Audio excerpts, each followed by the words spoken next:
Gusto ko pong pag-usapan po natin yung topic ngayon. Ang title po is The Heart of God. The Heart of God. Yung puso ng Diyos. Kung gusto po ninyo na maging kakaiba ang buhay ninyo rito sa maikling panahon, kasi maikli lang ang panahon natin, kailangan mo makuha o maunawaan yung puso ng Diyos. Ano ba ang number one characteristics ng puso ng Diyos? It never changes. Yun po yun. Pag sinabi mong heart of God, hindi ito nagbabago. His love is always the same. Ang pag-ibig niya sa atin ay walang pagbabago noon, ngayon, at magpakailan pa man. Yung kanyang awa, yung kanyang habag, hindi nagbabago yan. Yan po yung heart of God. Yan po yung dinidevelop sa atin ng Holy Spirit. Alright? Kapag na-develop ng Holy Spirit sa puso natin yan, you will be okay. Ang mga anak mo magiging okay, ang mga apo mo, ang kaapo-apuhan mo, aalis kayo sa anumang mabibigat na sitwasyon. Aalis ka sa hirap, aalis ka sa kasalanan, magtatagumpay. Magiging very, very significant ang buhay mo. Hindi mo kailangan maging contractor para magkapera. Alright? Parang wala kayong alam. Wala kayong alam sa balita. Hindi mo kailangan ng magagandang alahas, hindi masama yun. Hindi mo kailangan ng magagarang kotse, magagandang damit, hindi rin masama yun. But you know what? Yung puso ng Diyos, ito yung nagpapabago ng buhay. Ito yung nagbabago ng buhay ng buong daigdig. Kaya ganito kagulo ang daigdig. Alam niyo ba kung bakit ganito kagulo ang daigdig? Hindi nila naintindihan yung heart of God. Wala silang idea. They don't have an idea. Minsan malangkot kahit yung nagsisimba. Maraming nagsisimba, hindi naiintindihan ito. Ano ba tong heart of God? It never changed. Kasi dito po sa buhay natin, many things change. Tama? Nagbabago ang klima. Nagbabago ang temperatura. Nagbabago yung katawan mo. Nagbabago ang ugali ng nanay mo. Nagbabago yung ugali ng kaibigan mo. Many things change. Dito po sa simbahan, marami pong pwedeng baguhin dito. Pwedeng baguhin natin tong ayos ng stage, pwedeng baguhin natin yung mga tumutugtog, kumakanta, pwede po yan. Actually, pwede niyong palitan si pastor. Kasi hindi naman ako panghabang buhay dito. Many things change. Alright? Pero meron po na sinasabi sa Bible na hindi dapat magbago. Okay? Kaya po, kung gusto nyo maintindihan ang buhay, there are things that should not change. Sabihin nga natin sabay-sabay, things that should not change. Katulad ng puso ng Diyos. Nandiyan pa po ba kayo? Marami pong mga nagbabago, pero again, ang puso ng Diyos, pag nakuha mo, maintindihan mo yung mga bagay na hindi dapat magbago. Basta magbago na ang lahat, okay lang po yun. Magbago yung asawa mo, okay lang yun. Magbago yung kapitbahay mo sa iyo, walang problema yun. Magbago yung politika, wala hong problema. Basta meron ka lang understanding on the things that should not change. At dito magiging ayos. Dito magiging maganda ang buhay natin. Hindi lang tayo pasimba-simba. Ready na po ba kayo? Ready na? Sabihin mo sa katabi mo, ready ka na ba? Alright. Number one. Ano yung number one na hindi dapat nagbabago? Don't change your heart for worship. Hindi dapat magbago yan. Ibig sabihin, yung pagsamba sa Diyos, dapat po, it remains the same. Ano ibig kong sabihin? Ako po, 35 years na po akong born again Christian. Ang isang iniingatan ko po, okay? Yun dapat habang tumatagal ang aking pagiging Kristiyano, lalo akong excited sa pagsamba sa Diyos. Marami po kasi, sino rito yung dati, excited ka ng Sunday, ngayon hindi na. Nagbago na eh. Nagbago na. At kapag nagbago na po yung ugali mo pagdating sa worship, then that's the start of your problem. Kaya makikita mo maraming born again, parang ang gulo ng buhay nila. Ba't parang wala siyang, hindi siya nasisiyahan sa kanyang buhay. Parang marami siyang prayer na hindi nasasagot ng Diyos. Why? Kasi nagbago na po yung puso mo pagdating sa pagsamba. Dati kasi, sarado pa yung church, andiyan ka na, naghihintay ka na, di ba? Sabado pa lang ng gabi, sabi mo, naku, linggo bukas, excited ako magsimba. Ngayon, marami po akong kilalang mga kasamahan natin sa simbahan, hindi na po ganun ang puso nila sa worship. Nagbago na po sila. Pero ang Diyos po, hindi nagbabago. Kaya mamimili ka, di ba? Tingnan nyo, ano nagbago? Yung iba, mas gustong mamasyal pag linggo kaysa magsimba.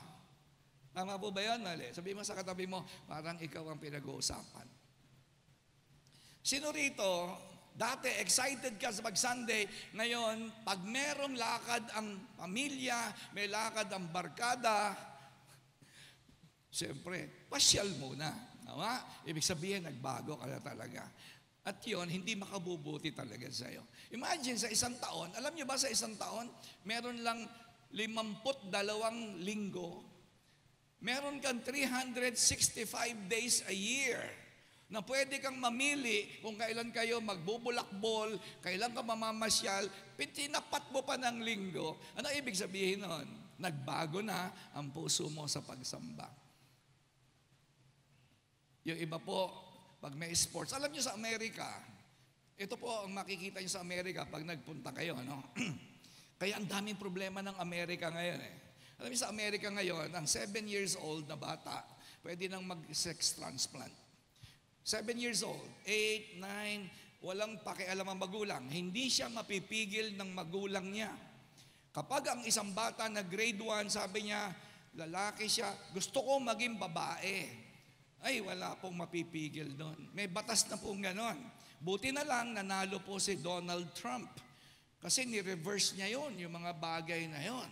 Kasi marami na pong bata, ay yung katawan, sinira-sira sa operasyon. Dahil sabi ng bata, gusto ko maging babae, nanay. Sabi ng nanay, lalaki ka eh. Hindi, gusto ko, wala akong magagawa yon. Alam niyo, pag tumutol yung magulang, kukunin po ng social welfare yung bata. At gagastosan ng gobyerno yung bata, libre ha. Libre. Papatanggal ng lalaki yung ari niya, papapalitan po yun ng ari ng babae. Transgenderism, yun ang tawag po doon. Alright? Ganun sa Amerika ngayon. Kaya ang Amerika po ngayon ay pinapasok na ng mga demonyo. Ang daming problema ng Amerika ngayon. Ang taas ng krimen, ang daming drug addicts, ang daming nagpapakamatay, ang daming divorce. Grabe ang divorce. Kaliwat kanan. Alam nyo, sa Amerika po, pag linggo, at natapat po yan sa NBA Championship, nagsasara po ang mga simbahan. Hindi nagsisimba sila. Nanonood po sila ng basketball. Kapag World Cup, yung championship ng National Football League. Kasi ang number 1 po na sports sa Amerika, hindi basketball. Pangatlo lang po yan. Ang number 1, yung football. American football. Kapag po championship ng football, simbahan sarado. Sarado po ang simbahan. Sabi ko, grabe. Kalimutan na nila kung sino ang Diyos. Alright? Na nagpapala sa kanila. Kaya hindi pwede po na Christian ka and you're not excited to worship. Kapag hindi ka excited sa worship ng linggo, may problema ka talagang malaki. Malaki talagang problema. Hindi mo lang aaminin ito, pero malaki problema mo. Imagine Christian ka, tapos hindi ka excited magsimba ng linggo.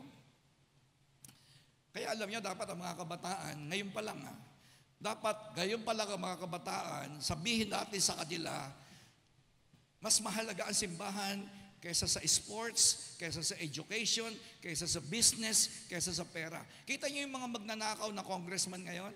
Walang takot yan. Hindi sumasamba sa Diyos yan.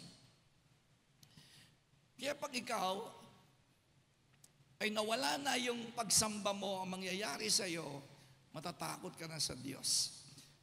Ibig sabihin, at baka may takot, ang takot sa Diyos. Hindi gusto niyan magsimba. Pero yung may takot sa Diyos, yan yung napapalapit sa Diyos. Magkaiba kasi yung takot sa Diyos at may takot sa Diyos. Tama? Natandaan niyo si Adan? Natakot sa Diyos. Di ba? Iba yung takot ka sa Diyos, iba yung may takot ka sa Diyos. Pag may takot ka sa Diyos, mananabi ka sa worship. Pero pag takot ka sa Diyos, magtatago ka. Hahanapin ka pa ng Diyos. Sabi niya, Adan, nasan ka na?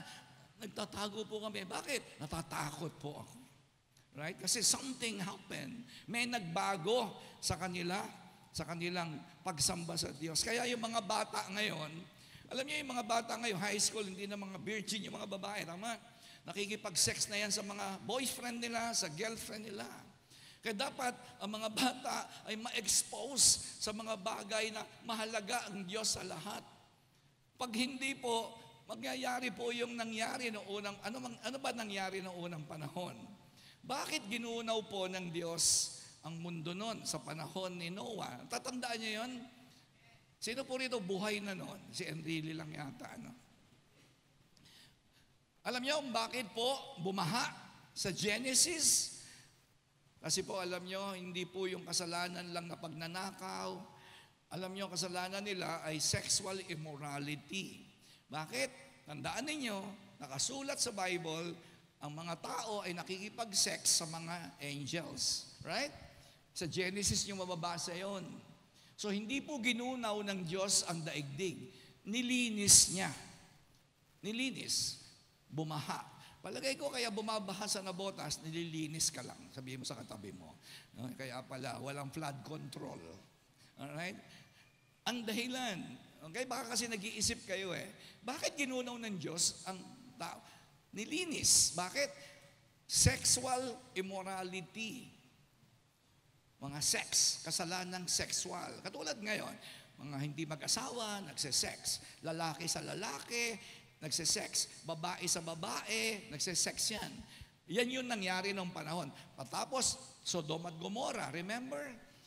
Remember Sodom at Gomorrah. Ano kasalanan ng Sodom at Gomorrah? Kabaklaan, katomboyan, at mga sexual na kasalanan. Eto pa, makinig kayo. Ano sabi ni Jesus? Kapag ang panahon ay katulad na ng panahon ni Noah, malapit na ang katapusan ng daigdig. Ano yung kasalanan ni Noah, ng panahon ni Noah? Sexual immorality. Ngayon, ang mga bakla, grabe, hindi na po nahihiya sila. Pinagyayabang nila yon.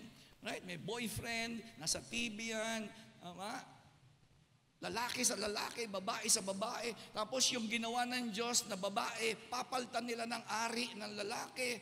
Yung mga babae, nagpa-opera. Walang dibdib.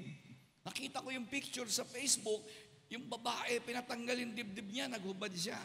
Diba? Parang dito sa Pilipinas, yan po ay sexual na kasalanan. Bakit? Kasi yung pinili ng Diyos na sexual gender mo, ayaw mo. Sabi mo parang, alam niyo ba kasalanan ng mga bakla at mga tomboy at mga sumisiping sa hindi nila asawa? Alam mo kasalanan nila? Galit sila sa Diyos. Alam mo ba na ang mga tomboy at mga bakla ay galit sa Diyos? Bakit naman, pastor? Kasi sabi nila, ba't mo ako ginawang ganito? Ano kang klaseng Diyos? Hello? Ayoko nitong ginawa mo. Ayoko meron akong boobs. Gusto ko meron akong muscle sa dibdib. Yun ang ugat nun, kapatid. Yun ang ugat nun. Sila po ay nagre-rebelde dahil ang Diyos nagkamali. Ba't mo ako nilagyan ng ganito? Gusto ko babae ako. Yan po ang ugat ng homosexuality. They are rebelling against God. Sabi nila sa Diyos, mali ka, lalaki ako, hindi ako babae. Kaya ano sabi ng Panginoon?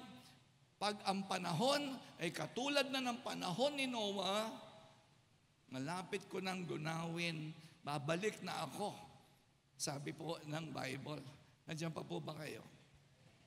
Kaya dapat ngayon ituro natin sa elementary, sa high school, sa college, na mas mahalaga ang Diyos kaysa sa boyfriend, kaysa sa girlfriend, kaysa anuman ang problema mo sa katawan mo.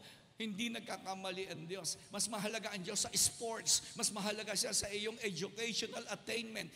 Walang kwenta yung diploma mo. Hindi ko sinabi masamang mag-aral, pero mas mahalaga ang Diyos kaysa sa diploma mo. Mas mahalaga ang Diyos kaysa sa maraming kotse. Kahit ang apelyido mo pa ay Diskaya. dahil sa payong bumili ka pa ng kotse. Walang masamang yumaman. Hindi ho masamang yumaman. Okay, naintindihan niyo po ba ako? Hindi masamang yumaman. Pero kapag ang kayamanan mo ay ganito kataas, pero ang pagsamba mo ay ganito kababa, that's when it becomes wrong. Doon lang nagiging mali. Hindi masama na yumaman ka ng ganito kayaman, pero ang Diyos nasa ibabaw ng kayamanan. Hello? Sabi mo nga sa katabi mo, okay lang konti ang pera. Huwag lang mukhang pera. Don't change your heart for worship. Si Lord ang number one. Si Lord ang number one. Lahat dito lang yan. Baka yung iba kasing alam kong bata, ganito yung pag-aaral nila. Ayaw nilang mabagsak sa eskwelahan. Okay yun. That's good. Pero ang Diyos nandito. Yung mga nanay at mga tatay, hello, mga nanay, mga tatay, grabe, ang galing mo sa bahay, ang galing mong asawa, ang galing mong anak, ang galing mo sa anak mo, pero ang Diyos nandito. It won't work. It will never work. Tingnan niyo sa paligid, wala pa po ako nakitang naayos na pamilya, na inuna ang pamilya kaysa sa Diyos. Wala pa. Subukan mo, baka ikaw lang mauna. Kapag nangyari yon, susunod ako sa iyo. Maniniwala ako sa lahat ng sasabihin mo. Kapag inuna mo ang pera, inuna mo ang boyfriend, inuna mo ang girlfriend, inuna mo asawa at anak at apo mo, at nagtagumpay ka sa buhay, susunod ako sa iyo. Kahit ano sabihin mo, susundin ko. Nandiyan ka po ba kayo? Kaya dapat, hindi po si LeBron James ang greatest of all time. Dapat si Jesus ang greatest of all time. Amen? Alakpakan nga po natin si Jesus. Sabihin mo sa katabi mo, huwag mong baguhin ang puso mo sa pagsamba sa Diyos. Come on. Huwag mong baguhin ang puso mo sa pagsamba mo sa Diyos. Ang linggo ay para sa Diyos. Number 2, don't change your hunger for the Word of God. Hindi pwede yan. It's non-negotiable. Hindi mo pwede sabihin, busy ako. Kawawa kayo pag wala kayong alam sa salita ng Diyos. Kahit magsimba ka pa every day. Kahit pilitin mo magpakabait, wala yun. Hanggat ang buhay mo ay hindi naka-align sa salita ng Diyos. Lahat ng imposible, hindi magiging posible yan. Lahat imposible sa iyo. Hindi mo ba nakita ang mga tao? Sabi niya, Pastor, gusto ko po talagang magpatawad. Kaya lang, sabi ko, kapatid, hindi mo kayang magpatawad unless lumalim ka sa salita ng Diyos. Sabi niya, Pastor, gusto ko talagang magsimba tuwing linggo. Hindi mo kaya without the Word of God. Pag hindi ang salita ng Diyos ang nangunguna at hindi nasa ilalim, naka-align. Kapag hindi salita ng Diyos ang namamayani. Ano sabi ni Lord? Man does not live by bread alone. Hindi ka kahit anong taas ng pinag-aralan mo, kahit anong ganda ng itsura mo, kahit anong taas ng IQ mo, sorry. Without the Word of God, nangangapa ka sa dilim. Kahit valedictorian ka pa, summa cum laude ka pa, kahit ang dami mo pang pera, sorry, ligaw ka talaga. Ang maraming born-again Christian, hindi nagbabasa ng Bible. Sabi niya, Lord, pagpalain mo ako, sorry. Only the Word of God can change your situation and your life. Ay, Pastor, gusto ko sanang mag-tithes. Bakit hindi kayo makapagbigay ng ikapo? Dito po sa Dulos, hindi kayo pinipilit na magbigay ng 10%. Maliwanag po yan Alright? Maliwanag. Okay? Hindi namin kayo pinipilit. Bakit? Dahil alam namin, hindi nyo kaya. Bakit hindi nyo kaya? Kasi nga hindi ka lumalago sa salita ng Diyos. Because giving your tithe is an act of faith. And without the roots of the Word, hindi mo kaya yan. Simba ka ng simba, tamo, hindi nawawala galit mo. Tama? Pastor, hindi ko kaya magpatawad. Kasi nga, naintindihan kita, kasi nga, hindi ka nabubuhay sa salita ng Diyos. Nabubuhay ka lang sa pangkaraniwan ka lang tao. Alam niyo, ang salita ng Diyos, lumalalim po yan. At kapag lumalim ang salita ng Diyos sa buhay mo, tataas ang uri ng buhay mo. That's how simple it is. Hindi komplikado yan. Hindi mo kailangan magpastor. No, you don't need to become like me as a pastor. Ang kailangan mo lang, katulad ka ni David, ano sabi ni David? Oh, how I love your law. I meditate on it day and night. Sabi niya, mahal na mahal ko ang salita mo. Pinagbubulay-bulay ko yan araw at gabi. Kaya ang tawag sa kanya is a man after God's own heart. Kaya siya hindi tumitigil sa worship, sumasamba siya, kumakanta siya sa Panginoon. Kaya kahit dumating yung leon, walang panalo leon. Dumating yung oso, walang panalo sa kanya oso. Dumating yung higanteng si Goliath, walang panalo sa kanya yon. Bakit? Kasi malalim ang kanyang ugat sa salita ng Diyos. At kapag malalim ang ugat ng word sa buhay mo, tataas ang buhay mo. Ito mo, mahihirap. Lagi kang walang pera, no? Kasi ganyan lang yung ugat mo eh. Ganyan lang ang ugat mo. Yung mga walang pera, hindi mo kaya. Hindi mo kayang umalis sa hirap. Mahaalis ka lang ng Diyos sa hirap kapag yung ugat ng iyong salita ng Diyos na nilagay mo dyan, inalagaan mo, sinunod mo, diniligan mo ng obedience, lalalim yun. At kapag lumalim yun, tataas yung, nakakita ka na ba ng puno? Nakakita ka ng puno, ganito kataas, tas ang ugat ganyan. Walang ganun. Sabay ng sabayan, sabay. Sabihin mo nga sa katabi mo, sabaw-sabaw yan. Habang lumalalim yung ugat, tumataas yung katawan. That's how it works. The Word of God is like that. Lumalalim ang Word. Sumusunod ka sa salita, nananampalataya ka. Tataas talaga yan. Ano nakikita niyo sa buhay ko? Nakikita niyo ba yung salita ng Diyos? Hindi. Invisible kasi yan. Ang nakikita niyo lang, pinagpapala ako. Nakita niyo yung puno? May darating na bagyo, tama? May darating na bagyo. Bakit hindi na itutumba ng bagyo yung puno? Kasi malalim yung ugat eh. Malalim. Kaya kita niyo, mga Kristiyano, bakit ang dali nilang manlamig? Bakit ang daling iwan ng simbahan? Bakit hindi sila excited pagdating sa Diyos? Bakit? Kasi nga, mababaw. Kasi nga, nagbago na sila. Ayaw na nila ng salit. Gusto nila magsimba-simba lang. Mga kapatid, kapag walang Word of God, there is no rooting system in your life. Because the Word of God produces the rooting system.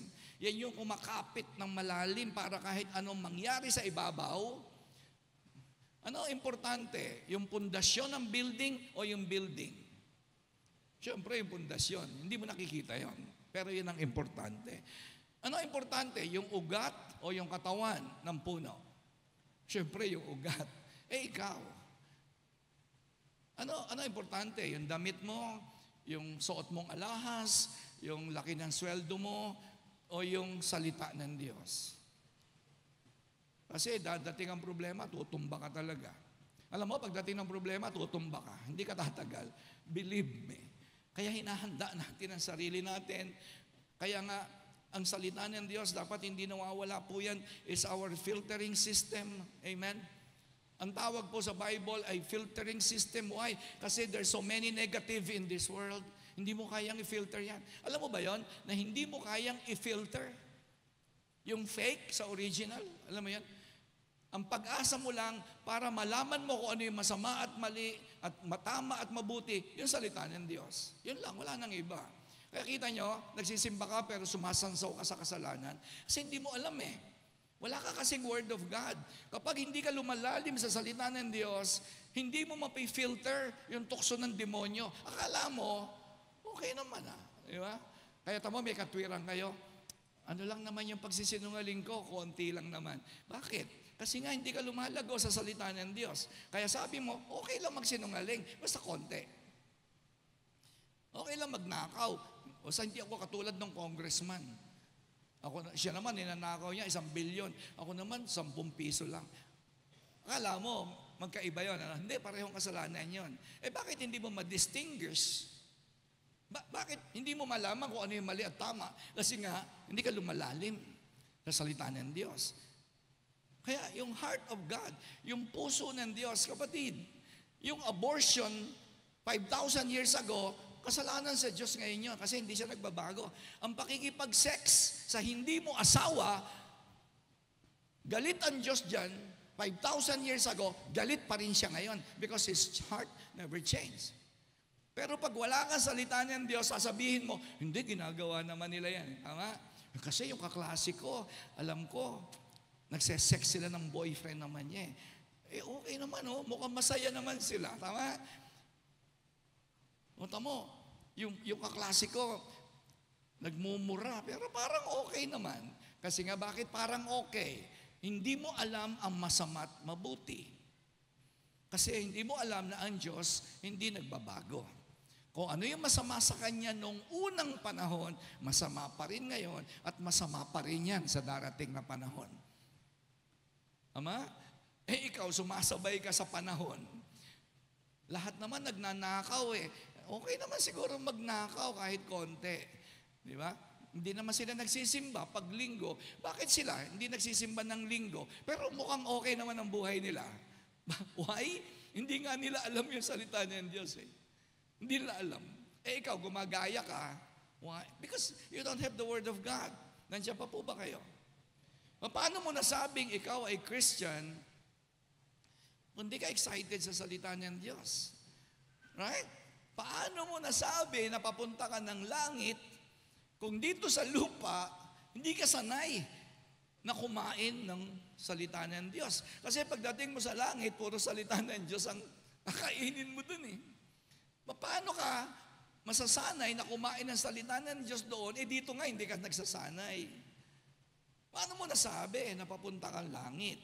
Nandiyan pa po ba? Sabihin mo nga sa katabi mo, mukhang ikaw ang pinag-uusapan ngayon. If you want to change,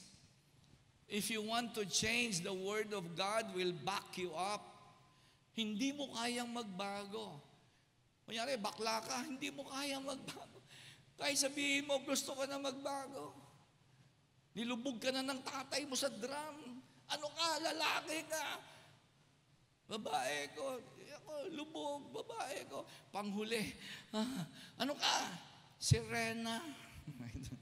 Sumobra na, lubog sa tubig Hindi mo kayang magbago. Ako po, magnanakaw ako Hindi, pasensya na po pasensya na po. Matagal na naman panahon yun, 35 years ago. Ako po ay nagnanakaw para magsugal. Ako po ay nakikipag-sex kahit kanino, kahit sa lalaki. Pasensya na po, pasensya na.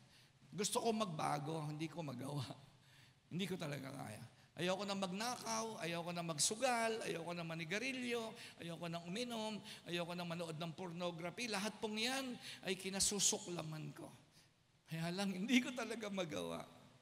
Nang dumating ang Panginoon sa buhay ko, 1989. At kasabay ng pagdating ng Panginoon sa buhay ko, nagutom ako sa salita ng Diyos. Alam niyo, yung hindi ko kayang gawin noon, nagkaroon ako ngayon. Binak-upan ako ng Word of God. Adik ako sa pornography, hindi ako nabubuhay ng walang sex. Bastos po akong tao. Walang laman ang utak ko kundi kababuyan. Bastusan, kawalang yaan. Nung gusto ko magbago, binak-upan ako ng Word. Kapag wala kayong salita ng Diyos, lahat ay imposible. Gusto mong umalis sa hirap? Imposible. Ako po, 70 million ang utang ko. 70 million. 70 ang utang ko. Million. Wala ako hanap buhay, nagtatago ako, wanted po ako. Pero sabi ko, Panginoon, tulungan mo ako. Sabi sa akin ni Lord, hindi kita matutulungan. Kailangan mong kumain ng tinapay ng buhay. You need to eat the bread of life regularly. Kailangan mong punuin ang buhay mo ng salita ng Diyos. Alam nyo, binak-upan ako ng langit. Binak-upan ako ng langit. Gumaling ako. Gumaling ako sa paninigarilyo, sa pag-aalak, sa sexual immorality. Gumaling ako sa addiction sa sugal. Nagmumura ako. Walang oras na hindi ako nagmumura. Hindi rin ako makapagsabi ng totoo. Sinungaling po ako. Hindi ko kaya na magsabi ng totoo. Pero salamat sa Lord, dumating ang salita ng Diyos sa akin. Kaya 35 taon na. Sabi ko, Lord, hindi ako pwedeng magbago sa salita ng Diyos. I need the Word of God every day and every night. Kaya, mga kapatid, nagsisimba ka lang, hindi ka nagbabasa, hindi ka nag-aaral, hindi ka sumusunod sa salita ng Diyos, lahat ay imposible. Hindi mo kaya. Hindi mo kaya. Diyos lang ang makakagawa ng imposible. Nandiyan pa po ba kayo? Palakpakan nga na po natin ang Panginoon. Number three. Ano yung hindi nababago? Don't change the love to witness. Ang Panginoong Jesus hindi nagbabago ang puso niya para sa mga naliligaw.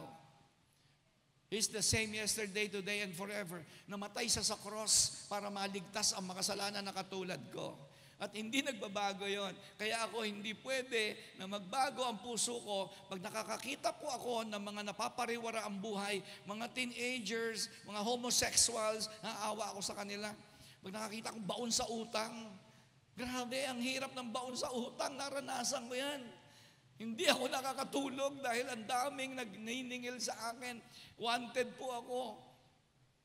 Palipat-lipat po ako ng bahay dahil sa laki ng utang ko. Naibenta ko lahat ng maibebenta. Kaya alam ko po yun eh. Kaya alam nyo, kaya hindi mo ako mapipigil kapag may nakikita akong isang tao na, alam nyo, yung mag-asawa lagi nag-aaway. Ay, Diyos ko po. Alam nyo, impyerno sa lupa. Alam nyo yung pinakamalapit na impyerno dito sa lupa? Yung mag-asawang laging nag-aaway. Yan ang pinakamalapit sa impyerno. Yung bata, uuwi yung bata sa bahay niya, laging ang nanay at tatay niya nagmumurahan. Tapos may inuman sa bahay, ang ate niya, ang kuya niya nagsasyabu. Tapos nanonood ng pornography, tapos nag-uuwi ng lalaki sa bahay. Yan ang pinakamalapit sa impyerno. Halos natitikman mo na ang impyerno dito sa lupa kapag ang pamilya nyo ay pagkagulo-gulo. Kaya nga, kung ikaw, inayos ka ng Diyos, kung talagang inayos ka ng Diyos, paano mo mapipigil ang sarili mo? Ako, excited ako na makipag-usap sa mga lasenggo. Kasi 20 years akong laseng eh. Araw-araw lasing po ako, 20 taon. Pero, nagkaroon ako ng pag-asa. Hindi mo kailangan maging magaling sa Bible para mag-witness. Ang sasabihin mo lang sa kanila, may pag-asa kay Jesus. Hindi mo kaya yon. Hindi mo kayang sabihin dahil hindi mo naranasan. Tama? Kasi pag hindi mo naranasan, hindi mo talaga masasabi. Kaya ako, pag may nakikita ako mga sugarol, naku, awang-awa ako dyan. Sabi ko, Panginoon, sana magkaroon ako ng pagkakataon, makakwentuhan ko dyan. Hindi nyo kailangan gumamit ng Bible verse. Hindi nyo kailangan yun. Alright? Ang sasabihin mo lang, yung pag-asa kay Jesus. Teka muna, tanungin mo kayo po ba, binago ba kayo ng Panginoon? Pag hindi ka talaga binago, wala kang ikukwento. Wala ka talagang ite-testify. Ang sabi po ng Bible, you will be my witnesses. Di ba? Hindi sinabing, you will be my engineer. Kung naging engineer po kayo, you will be my witness sa loob ng engineering office. Pero hindi po sinabi ng Bible, you will be my teachers. Hindi ka tinawag para maging teacher. Kung naging teacher ka man, ikaw ay magwi-witness sa mga kapwa mo teacher. Hindi po sinabi na, you will be my lawyer. Hindi kayo tinawag para maging abogado.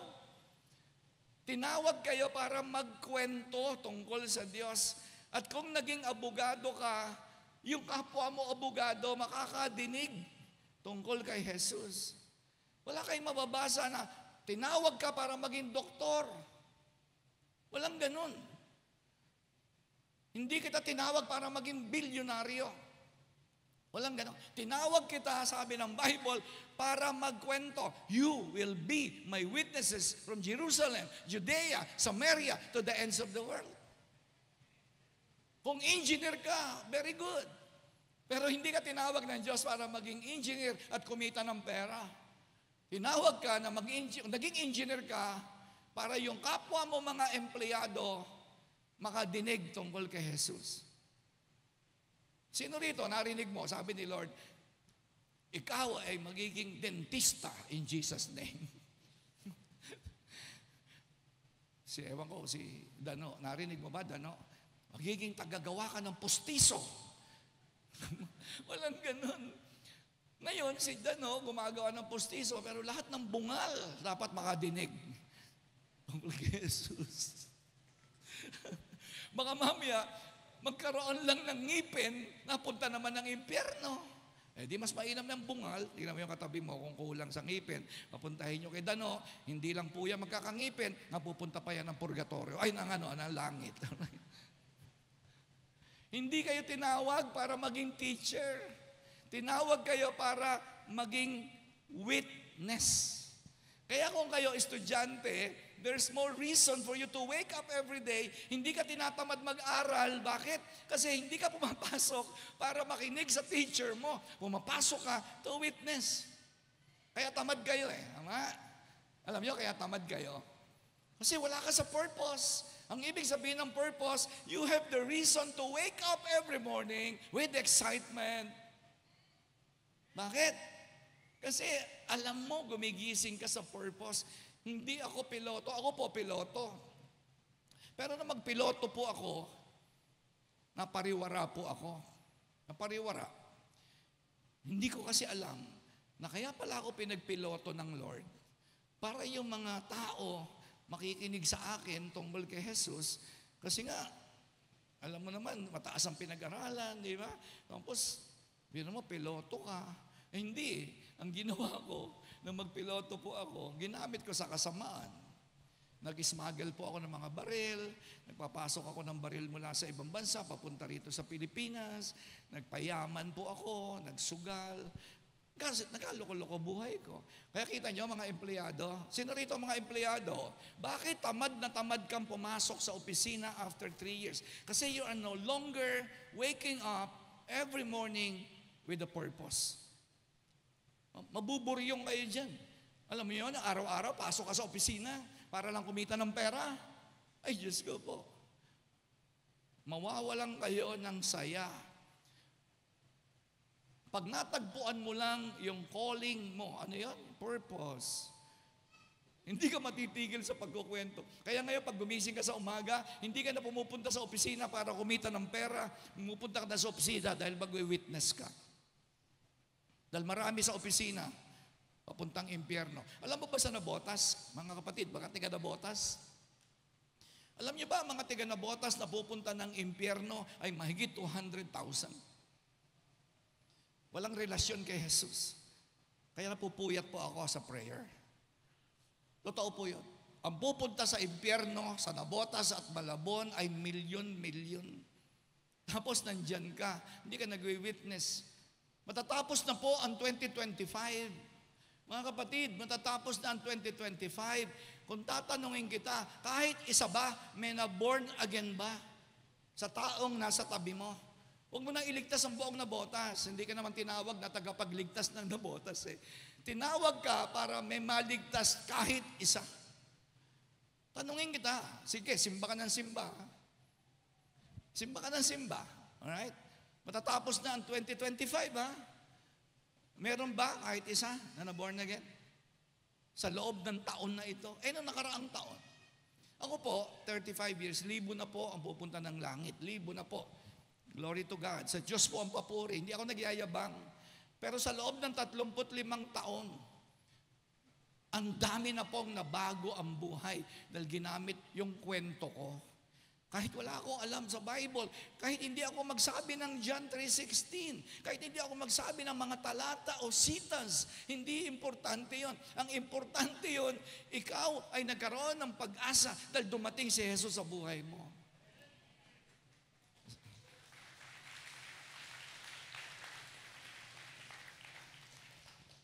Kaya nga, marami na akong peklat. Alam niyo yung peklat ko saan galing? Sa paglilingkod sa Diyos. Ikaw, tingnan mo yung katabi mo, flawless. Ako, marami na po akong peklat sa pakikipaglaban para sa kaluluwa. Hindi po ako nabubuhay para sa sarili ko lang. Hindi ako nabubuhay para lang bumili ng damit. Okay lang po yan, nakakabili po ako ng gusto ko ngayon. Pero hindi yun. Hindi yun ang importante kay Rudy. Ang importante sa akin, may maligtas na tao. Nandiyan pa po ba kayo? And the last one, panghuli, don't change the love for prayers. Gusto niyo makuha ang puso ni Jesus? Ano sabi niya? Ano sabi ng Bible? Si Jesus ang pinakamapanalanginin na tao. That's the heart of God. To be in constant communication with God. Walang tigil sa love na love mo ang prayers. Kung gusto mo talagang mabago ang buhay mo, kapatid, kailangan po wag mawala yung pag-ibig mo sa panalangin. Napaka makapangyarihan ng panalangin. Yung 4 na pinag-usapan natin ngayong umaga, yan ang puso ng Diyos. Kapag nakuha mo yan, tatawagin kang man after God's own heart. Woman after God's own heart. Mababago buhay mo. Mababago talaga. Hindi ko talaga, ewan ko, hindi ko alam kung naniniwala kayo sa akin. Pero grabe, ang buhay ko po, imposible talaga ang buhay ko. Pero dumating sa akin, alright, yung puso ng Diyos. Sabi ko, Lord, gusto ko. Hindi ako perfect. I'm not saying I'm perfect. Dinidevelop ko pa rin ang ibang bahagi ng aking buhay. Pero yung 4 na yan, yan ang puso ng Diyos. Kasi baka mamaya sabi nyo, gusto ko talaga eh. Bakit hindi mo nga magawa? Kasi wala sa'yo to. We need to recover these 4 things. Baka ngayon malamig ka na. Di ba? Nagbago ka na eh. Noong nakaraang panahon, excited ka sa cell group. Noong nakaraang panahon, excited ka na magsimba. Noong nakaraang panahon, di ba, gustong-gusto mo makatulong sa simbahan. Pero ano na nangyari sa iyo, kapatid? Kaya kita mo ngayon, paggulo ng paggulo buhay mo. Palayo ka ng palayo sa Diyos. Sabi ko nga, napupuyat po ako dahil iniisip ko, sa Nabotas, 100,000 papuntang impyerno. Sa Nabotas, karamihan daw, kilala nyo pa eh, kamag-anak nyo pa nga eh. Dito sa Malabon, Diyos ko po, 1,000,000 ang papunta rito sa impyerno. Pero sinasabi po ng Bible, ano yung hindi nagbabago? Namatay po si Jesus sa cross. Hindi nagbabago yan para sa makasalanan. At kung pwede lang bumalik ulit siya at mamatay ulit sa cross, gagawin niya po yun. Kaya lang hindi na nga po eh. Bakit hindi na niya gagawin? Kasi nandiyan ka eh. Kasi nandiyan ka sa eskwelahan. Ang mga estudyante rito, makikita mo yung mga kabaklaan sa loob ng campus. Mga tomboy, tama? Lalaki sa lalaki, babae sa babae. Naninigarilyo, mga high school, umiinom na, nagda-drugs na, nakikipag-sex na, nagnanakaw na.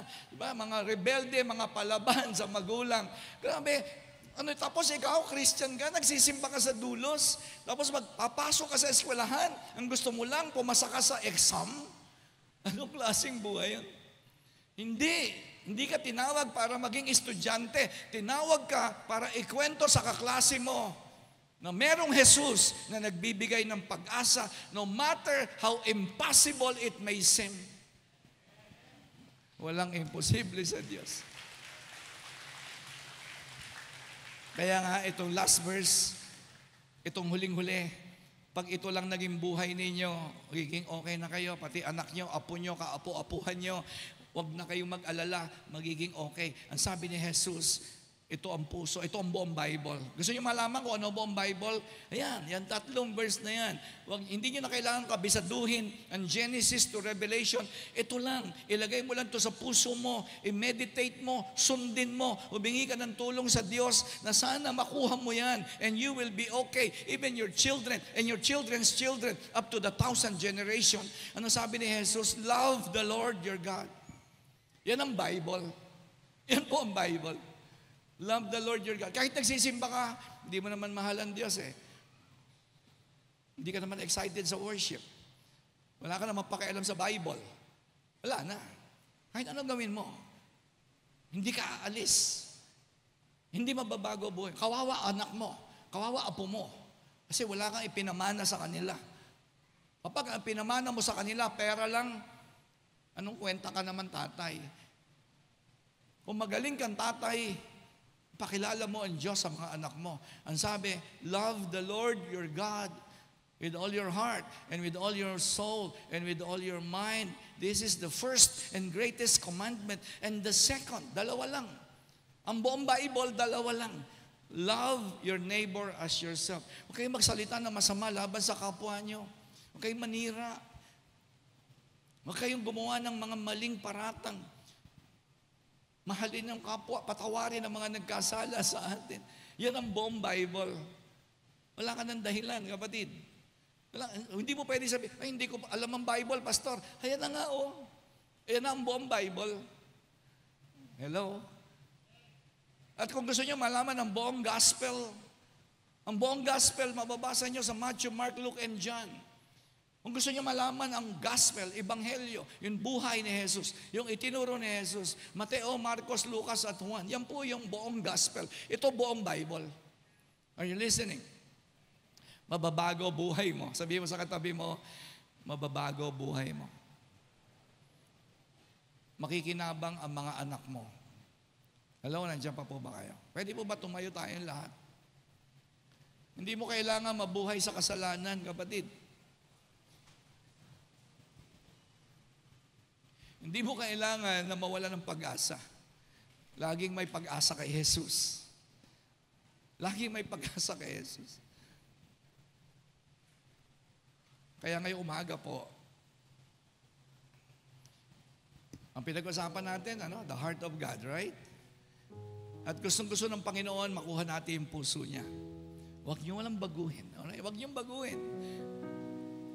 Yung pagsamba ninyo, itaas niyo level. Yung pagdidevotion niyo day and night, pagsunod sa salita ng Diyos.